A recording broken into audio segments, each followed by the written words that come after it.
Bonjour, bienvenue sur Nyon Région Télévision. Très heureuse de vous retrouver aujourd'hui. On aura du sport avec le triathlon de Nyon, de la musique maestro, mais aussi notre invitée d'honneur. Elle est là, elle est prête. Christelle Gironi-Deguerre, bonjour. Bonjour Andrea. Merci beaucoup d'être avec nous. On parlera de votre rentrée, bien sûr, rentrée politique, mais la musique et les variations musicales de Tannay, est-ce que vous connaissez ? Alors, de nom, mais j'avoue que j'y suis jamais allée. Ouais, alors vous aurez peut-être l'occasion d'en savoir plus avec Alexandre, puisque Alexandre, il est sur place, il va nous faire vivre les coulisses du festival. Alexandre, alors, qu'est-ce que tu en penses de ce cadre qui est idyllique ? Est-ce que ça t'a flashé ? Ouais, bah c'est vrai que moi non plus, j'étais jamais allé sur le terrain des variations musicales de Tannay, festival de musique classique, donc qui a lieu encore jusqu'au 29 août. Et puis je t'avoue, Andrea, que regarde, mais le festival me prend un petit peu par les sentiments. Voilà, avec cette vue incroyable qu'il y a derrière moi. Vous avez bien raison, Alexandre.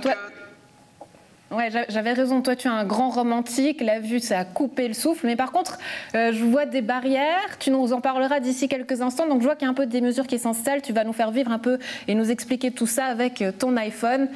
Donc, je te propose que tu partes justement retrouver ton invité. Et puis, je reviens à toi. J'y vais, à tout à l'heure. Rentrée donc politique avec vous, Christelle Gironi-Deguerre. Donc, vous avez été élue en mars, entrée à la municipalité le 1er juillet, une entrée chaude. Votre été, comment il s'est passé ? Assez chaud, en effet.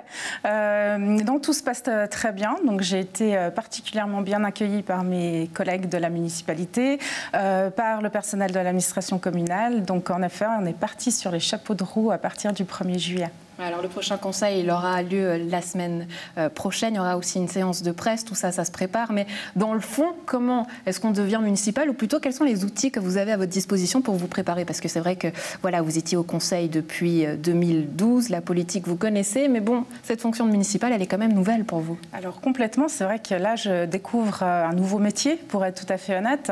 On découvre des coulisses inconnues quand on est sur les sièges du conseil communal.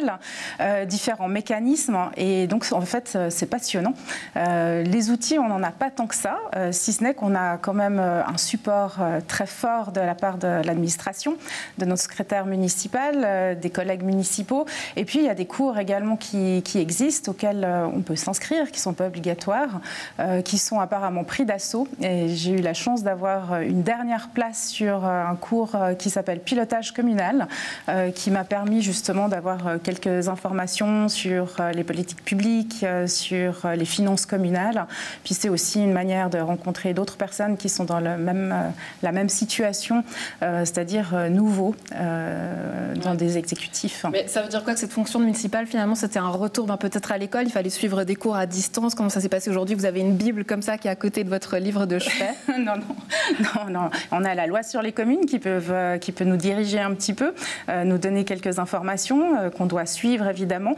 Ensuite, je pense qu'on apprend beaucoup sur le tas, donc d'où la nécessité d'être curieux, de s'informer, de comprendre les dossiers, d'oser demander. Je pense que voilà, il y a toute une machine derrière qui fonctionne bien, qui attend un petit peu des messages politiques aussi. Et puis toute la difficulté que je rencontre pour l'instant, c'est quand même de trouver aussi ma place, de ne pas rentrer trop dans l'opérationnel. On parlera de ces difficultés tout à l'heure, parce que c'est vrai qu'en deuxième partie d'émission, j'aimerais aborder ce point-là, les difficultés du rôle de municipal. Mais pour rester dans ce préparatif, c'est vrai que cette reconversion, vous en avez déjà fait dans votre parcours, parce que vous étiez gestionnaire de fortune, vous avez travaillé à la banque, des voyages en Grèce, à Singapour, vous revenez en Suisse, donc quelque part cette reconversion, vous y êtes habitué. Ensuite, vous arrivez à la tête d'Éclosion, que vous co-dirigez, une équipe de 13 personnes.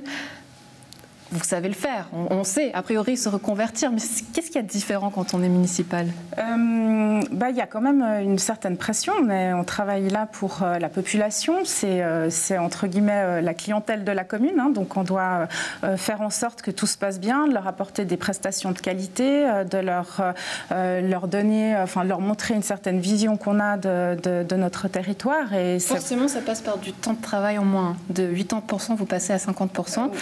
Là, il fallait négocier aussi, j'imagine, avec votre collègue, aussi votre équipe. Comment est-ce qu'on leur dit, je ne serai plus là à 80%, je serai là à 50%? Est-ce que forcément ça passe un petit peu par du « mais tiens, vous savez, forcément, on va parler de nous à la Mune ». Est-ce que ça ça joue? Alors, je pense qu'ils sont, bon, de toute façon, ils étaient très bien au courant pas de ma passion, mais enfin, j'ai de l'intérêt très fort que j'ai pour ma commune. Donc, c'était pas non plus une surprise. Évidemment, c'est des discussions qu'on a eues avec mon associé, mais aussi avec le reste du groupe. Et ça s'est préparé petit à petit. On va dire que l'année avant les élections, on avait déjà un petit peu anticipé en termes de charge de travail, de gestion du personnel. Maintenant, rien n'est acquis et puis les dés n'étaient pas jetés d'avance. Donc c'était quand même à un moment donné, quand on a eu les résultats des élections, et voilà, tout d'un coup, ça se mettait en place et en effet. Mais on fait tout ça, hein. Quand on remet quelque chose en place, finalement, on a toujours, je ne sais pas, cette liste des plus, des moins. Qu'est-ce que vous aviez mis, en tout cas, par rapport à votre métier, dans le plus et dans le moins, et à vos équipes quand vous les avez présentées? Je pense que de faire partie d'un exécutif, c'était finalement la suite logique de certaines choses. C'est aussi, voilà, moi je me suis souvent beaucoup intéressée à la ville dans laquelle je vis, à l'aménagement du territoire en règle générale, c'est aux mécanismes dans les communes. C'est des sujets qui m'ont toujours interpellée, même quand j'étais plus jeune. Donc apporter plus de durabilité aux politiques.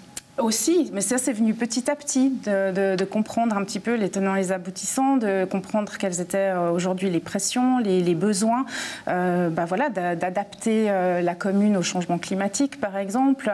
Ça fait aussi partie de mon travail. Donc pour moi, je vois plus des Legos qui sont en train de s'imbriquer et d'avoir une vision aussi du privé, puisque voilà, nous on est mandatés par des acteurs privés et publics. Il faut distinguer les choses, après mettre chaque chose à sa place. Dans les moins, justement, ça c'était une contrainte ou c'était quoi le plus gros moins? Le plus gros moins, c'est de se dire que voilà, automatiquement, il y a un investissement un peu moins fort du côté d'éclosion. Donc voilà, cette entreprise qui prend son envol aujourd'hui, qui existe depuis 2015. Et puis voilà, c'est d'avoir envie de continuer sur la même lancée qu'avant. Et puis en même temps, on est obligé de freiner un petit peu la dynamique. Eh bien, moi, je vous propose qu'à présent, on se détende un peu avec Alexandre, qui est toujours aux variations musicales de Tanet. Allô, allô, allô. Alexandre, tu m'entends, tu me vois, tu es là? Bien sûr, je t'entends, je te vois. Et est-ce que tu sais reconnaître ce qu'il y a derrière moi, Andrea? Eh bien, je parie que c'est le château dans lequel tu rêves de vivre. Bravo, effectivement, c'est le château donc de Tanet, puisque donc les variations musicales de Tanet, festival de musique classique, a lieu donc dans ce parc du château encore jusqu'au 29 août. Et je suis en présence ici, vous voyez, de Karl, qui est membre du comité et responsable de la billetterie. Déjà bonjour. Bonjour. Karl, dis-nous, à l'heure où on enregistre, il est 12h30. On est donc dans ce parc du château. Qu'est-ce qui se passe en général à cette heure-là avant les concerts du soir? Alors là, on est en plein préparatif. Donc, c'est-à-dire on remet en place le lieu, on prépare l'ensemble des tentes et des places.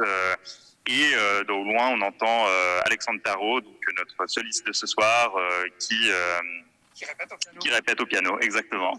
Très bien, bon, on fait une petite visite des lieux ensemble.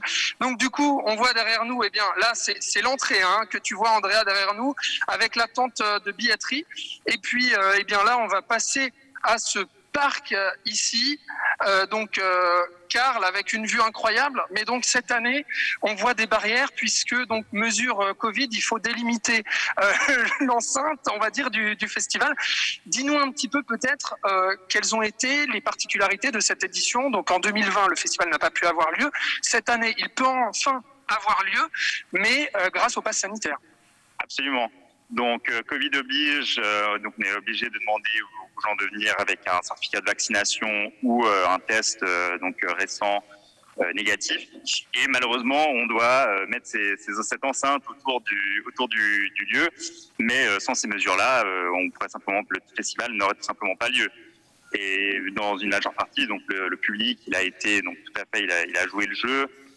Et je crois qu'il comprend ça très bien aussi. Oui, en termes de billetterie, justement, on peut se poser la question, est-ce que votre public ici à Tanet a suivi? Est-ce que pour le moment, le festival qui a un petit peu plus d'une semaine à l'heure où on parle, donc, et puis qui se termine le 29 août, est-ce que pour le moment, au niveau des chiffres de la fréquentation, est-ce que tout se passe bien pour vous? Alors, dans l'ensemble, oui. Alors après, c'est sûr qu'on connaît quelques personnes donc, qui ne sont pas venues à cause de cette exigence ou qui simplement préfèrent rester chez eux parce qu'ils s'estiment vulnérables et ils n'ont pas envie de venir à un grand rassemblement. Je comprends tout à fait. Malgré cela, non, pour l'instant, on a quand même réussi à faire des bonnes soirées. Par exemple, le week-end prochain, on a samedi et dimanche qui sont déjà complets. depuis déjà plus d'une semaine. Donc non, le public il a été là au rendez-vous. Alors Karl, attention Andrea, regarde, je vais bouger directement. Donc là, tu vois un petit peu mieux en fait le festival.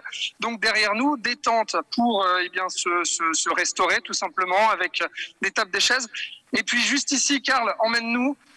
On va voir donc cette scène ici, aux variations musicales de Tannay. J'espère entendre de la musique, Alexandre. Hein. Oui, bah écoute, regarde, normalement, le micro devrait capter gentiment un son de piano. Dis-nous juste, Karl, il y a combien de places ici, sous ce chapitre? 480 places. Et je crois que ce soir, on a à peu près 75% de vendus, de remplis. Et je crois l'intérêt de cette configuration qu'on a, c'est que c'est quand même très informel comparé aux festivals qui sont lieu dans des salles. Et ça permet au public donc d'être très très proche du soliste. Dans les premiers rangs, vraiment, on entend des fois même la respiration du musicien. Alors effectivement, regarde Andrea, je t'emmène. Voilà, sous ce chapiteau des variations musicales de Tannay, et on entend donc Alexandre qui vient de s'arrêter parce que je pense qu'il nous a vus. Alexandre Tarot, donc, qui est le pianiste soliste qu'on va retrouver tout à l'heure. Merci Karl d'avoir été avec nous. Merci. Et du coup, maintenant qu'on a dérangé Alexandre, on va aller vers lui juste après. Je te propose d'aller accorder le piano avec lui, Andrea. Ouais, c'est ça, histoire que tu puisses encore chauffer tes petits doigts avant que j'arrive, Alexandre, parce que j'imagine que tu dois encore accorder ton la avec Alexandre. À tout à l'heure. Du temps libre, vous en avez encore, Christelle? Alors c'est vrai qu'un petit peu moins, j'avoue. J'avoue, après il y a aussi des priorités, et la priorité c'est aussi mes enfants, mon mari, notre vie sociale. Donc ça en fait partie, et ça fait partie de l'équilibre dont j'ai besoin pour pouvoir travailler de manière correcte.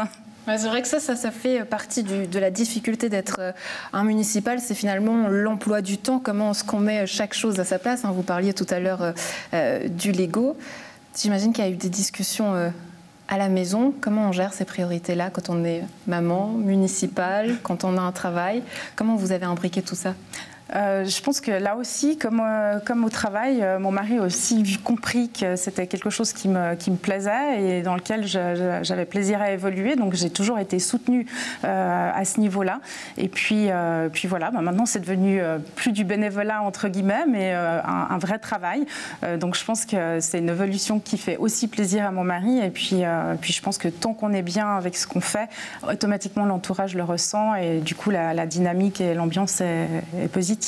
Ouais, du fait que ce soit plus un travail, ou en tout cas du bénévolat, comme vous l'appelez, que ça devienne un travail, qu'aujourd'hui vous avez cette fonction municipale, que vous êtes payé pour, est-ce que ça a changé votre rapport aujourd'hui avec les Glandois et les Glandoises?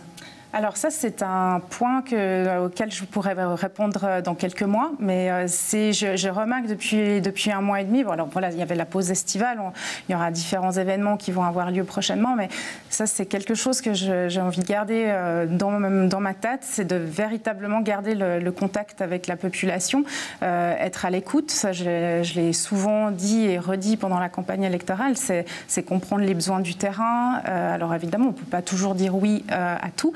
Donc il y a toute une pesée des intérêts à faire, mais ça c'est quelque chose qui me tient à cœur et c'est ce contact-là qui me fait plaisir au quotidien dans tous les cas. Ouais, c'est vrai que secret municipal à garder, l'entente collégiale aussi, on ne peut pas tout dire. Donc là, il va falloir faire des choix. Voilà, ça vous fait lever les yeux au ciel, c'est la réaction que je vous laisse, ça me rassure. Donc là, est-ce que vous avez des bons tuyaux? C'est quoi les conseils qu'on vous a donnés? Comment vous vous préparez à ça? Il va falloir le faire. Oui, alors on est obligé de le faire, hein, donc pas le choix et je vais évidemment respecter ceci. Ça va être au fil du temps de voir comment intégrer ça et il n'y a pas de raison que ça se passe mal, mais des conseils, non pas tant, on verra, je pense que c'est au cas par cas, comme les dossiers que je prends au fur et à mesure, de s'intégrer dedans, de s'immerger, de comprendre et puis au fil du temps, je vais intégrer cet élément-là. On va passer tout à l'heure au sport, mais est-ce que vous, de manière personnelle, on fait la petite transition sportive, on a passé de la musique au sport, tout à l'heure on parlera du triathlon, mais vous-même, je sais que vous êtes alors sportive, mais pas tant que ça, vous m'avez confié, mais c'est le ski. Alors moi j'aime beaucoup le ski, j'aime beaucoup le plein air, j'aime beaucoup la montagne, donc j'ai plaisir à aller marcher, donc ça c'est vraiment très bien, mais en effet j'ai de la peine, je pense comme beaucoup de gens, on a la petite motivation au printemps et puis ensuite elle redescend et c'est difficile, j'ai de la peine à trouver un certain rythme et donc je trouve ça merveilleux de voir tous les sportifs et qui se donnent de la peine et qui sont très motivés et j'ai beaucoup d'admiration. Ouais, parce que c'est vrai qu'on voit que Gland c'est quand même une ville sportive, Gland bouge, on en entend beaucoup parler, on voit qu'il y a ici une réelle volonté politique sportive là derrière. Forcément, on n'a pas toujours la même sensibilité ou les mêmes, les mêmes affinités du fait de ne pas être une grande sportive. Est-ce que tout à coup, vous vous sentez parfois, j'ai pas envie de dire à côté de la plaque, mais exclu de certains sujets de la MUN, en tout cas peut-être sportivement, ça peut être anecdotique. Non, je pense pas du tout. Au contraire, je pense que la municipalité a fait un travail formidable par rapport à justement l'offre sportive qui est proposée aux Glandois. Ça va être probablement amené à se développer encore plus. Et ça ne veut pas dire que je ne participe pas à quelques événements. Et donc, non, je trouve que c'est une très bonne chose. Ouais, il en faut. En tout cas, on parlera du triathlon de Nyon tout à l'heure, d'ici quelques instants.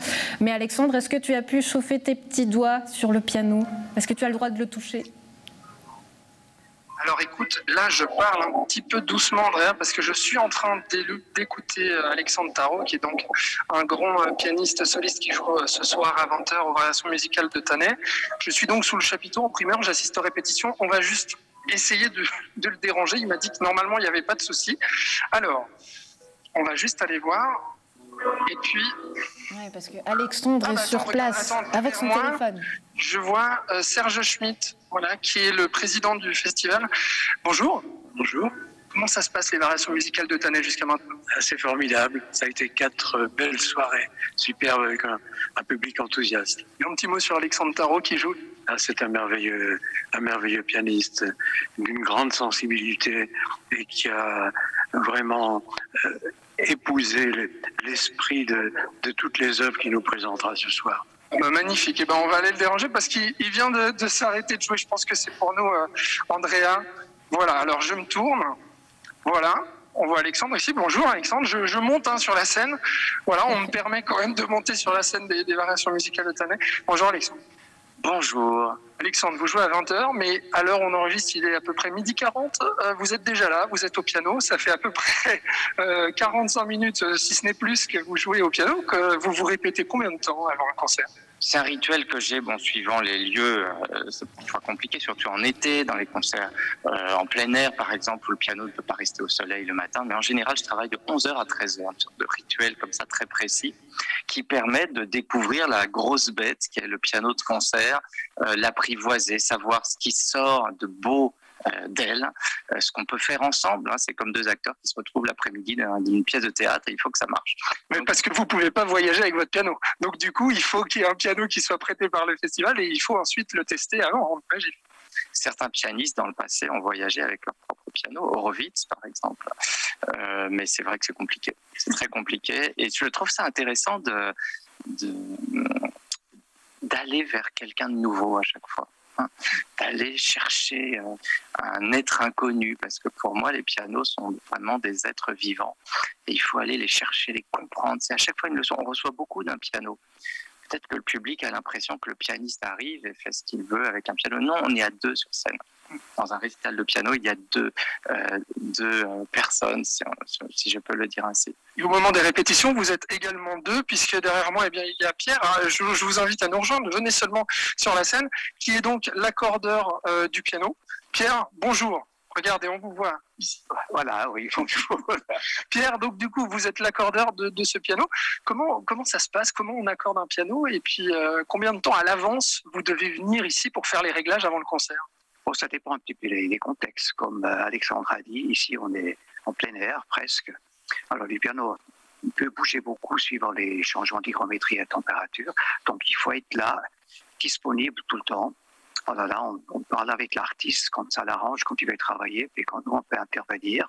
Et là, on essaye, avant le concert, de revoir pour qu'il soit au top, pour préparer le terrain, des possibilités pour Alexandre ou un autre pianiste, explorer après toutes les possibilités.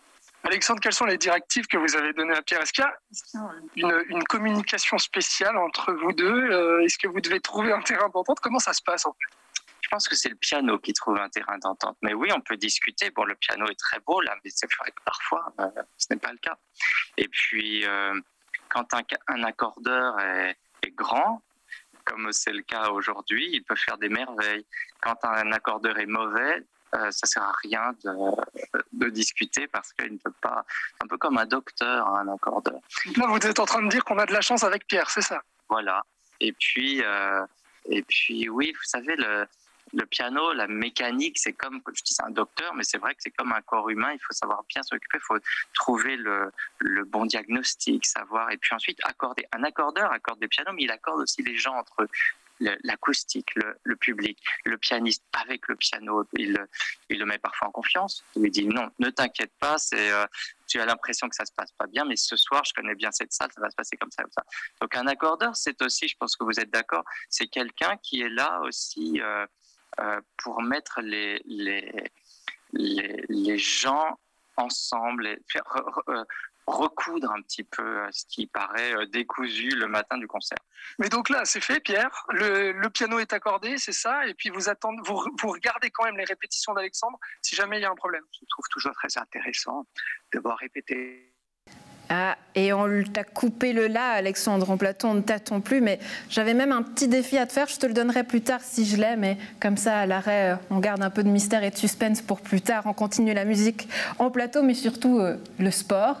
Yannick Rival, bonjour, merci beaucoup d'être avec nous, vous êtes le président du triathlon de Nyon, 32e édition qui s'est déroulée cet été. On peut dire que les organisateurs sont aux anges. Pourquoi c'était une édition qui s'est si bien passée ? Alors c'est vrai que c'était une édition attendue par beaucoup de monde, on l'a vu sur les visages des personnes, vu qu'on a, comme beaucoup de choses, pas eu de triathlon organisé pendant 2 ans depuis 2019, avec un week-end qui s'est très bien passé effectivement, avec passablement de monde, malgré les contraintes sanitaires qu'on avait pour cette édition, avec une météo que j'ai l'habitude de dire, il fait toujours beau, on essaye de me dire de reformuler ma phrase avec le samedi qu'on a eu cette année, qui était dans les jours les plus pluvieux de l'année, mais malgré ça, tout le monde avait le sourire, les gens étaient là, on voyait que les gens avaient envie de participer à une compétition sportive et puis que c'était quelque chose qui leur tenait vraiment à cœur. Oui, alors j'entends tout ce que vous dites, mais j'aimerais rebondir sur ce que j'ai lu sur le communiqué. On peut lire que l'édition elle a redonné un goût au challenge sportif et collectif. Qu'est-ce que ça veut dire que les athlètes que vous êtes, que les sportifs qui étaient là, ils avaient perdu ce goût ?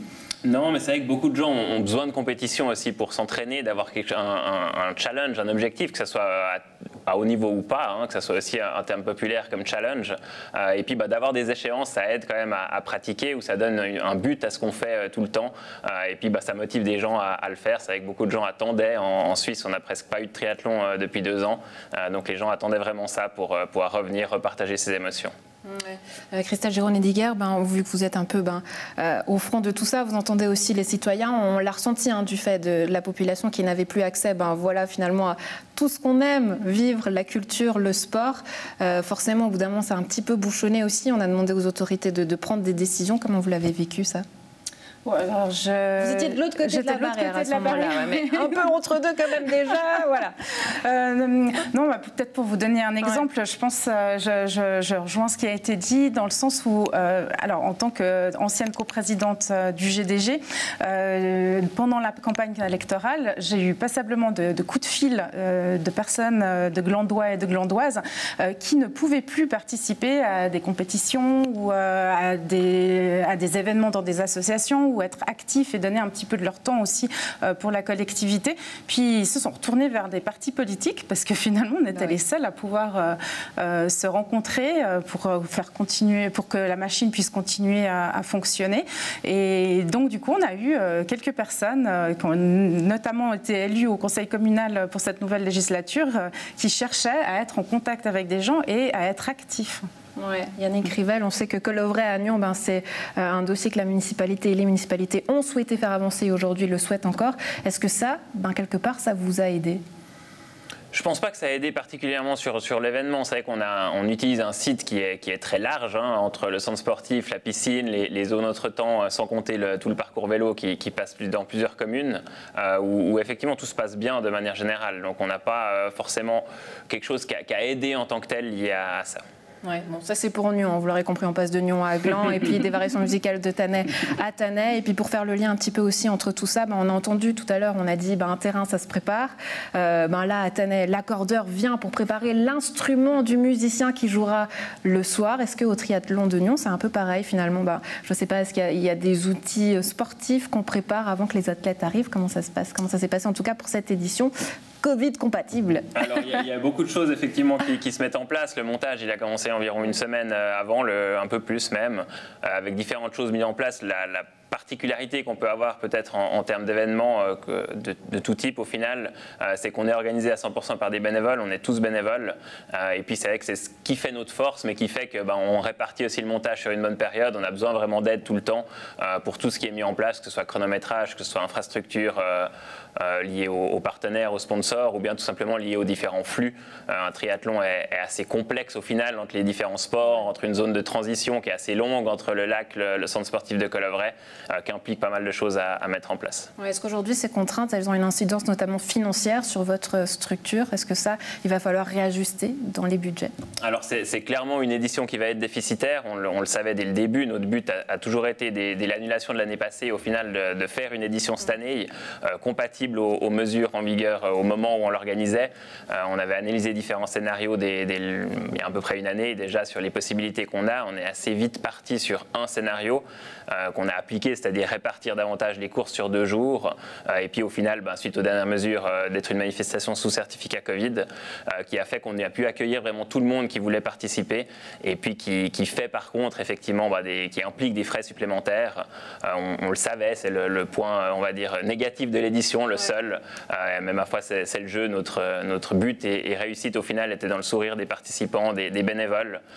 L'image du samedi sous des pluies battantes avec des températures quand même fraîches pour les personnes, que ce soit des enfants ou bien des bénévoles qui étaient sous la pluie toute la journée, qui avaient le sourire malgré ces conditions, ça résumait tout pour nous sur le week-end, et puis le fait que c'était important de l'avoir fait. Ouais, mais si j'entends ce que vous dites, mais corrigez-moi si c'est faux, c'est que ce pass sanitaire aujourd'hui, il a eu une image, en tout cas négative ou pas, mais sur votre manifestation? Pas forcément, je pense. Au final, nous, on ne s'est jamais posé la question de l'image de la manifestation. Le but a été de faire quelque chose. Et puis, de par le fait qu'on a à peu près 6 à 8 000 personnes sur le week-end, entre les participants, les bénévoles, spectateurs, une édition normale, c'est sûr qu'on était obligé d'être sous certificat Covid pour avoir quelque chose de compatible. On ne pouvait pas faire plus petit parce que l'infrastructure reste la même. Et puis, au final, ça aurait été largement pire en termes financiers. Donc, l'acceptation a été bonne des participants, des partenaires, de tout le monde. Donc, il n'y a pas eu pour nous de soucis par rapport à ça. Ouais, prochaine édition, les 6 et 7 août, ça a l'air loin comme ça. Mais qu'est-ce que vous gardez de tout ça pour cette édition prochaine? Alors plein de choses. Déjà, on a repris des habitudes, on a pu tester différentes choses, notamment des courses vraiment, y compris sur route les 2 jours, quelque chose qu'on veut continuer sur le futur de toute façon, qui va nous permettre de continuer à vraiment proposer quelque chose pour tous les publics, accessible à tous, enfants, adultes, sportifs ou non, personnes souffrant d'un handicap ou non, pour vraiment avoir un événement rassembleur et puis où tout le monde prend du plaisir. Du plaisir, donc vous avez toujours le choix dans la région, en sport, en culture, peut-être même aux variations musicales de Tannay si vous y faites un tour. Je ne sais pas si Alexandre, il nous entend, puisque en ce moment il est avec son iPhone depuis le festival. Il nous fait vivre les coulisses depuis là-bas. Alors en régie, je ne sais pas si on l'entend ou pas, ce sera le suspense, puisqu'il était en train d'accorder le piano avec le pianiste, l'accordeur. Est-ce qu'on l'entend? C'est silence plateau, donc j'imagine que pas de musique. Ouais, pas de musique. Bon, ça sera suspense. En tout cas, Courrésis, c'est les variations musicales de Tannay du 26 au 28 août. Demain, on retrouve Alexandre d'un autre festival. On monte à Beugnin, à Sarre-au-Dessus pour vivre le Jval, qui propose aussi quelque chose malgré Covid. Votre région, elle s'active, donc vous le comprenez, pour faire vivre tout ça avec les mesures ou non, les contraintes ou non, comme le triathlon de Nyon. Yannick Rivel, merci beaucoup d'avoir été avec nous. À très bientôt. Merci, avec plaisir. Et puis donc pour la rentrée politique, on en parlera aussi demain justement avec notre invité Alexandre Démétriades pour Nyon. Quant à nous, Christelle Geroni-Garmi, merci beaucoup d'avoir été avec nous. À très bientôt et très belle journée à vous. Merci beaucoup. À la maison, on se retrouve demain pour une nouvelle édition. Portez-vous bien. À demain.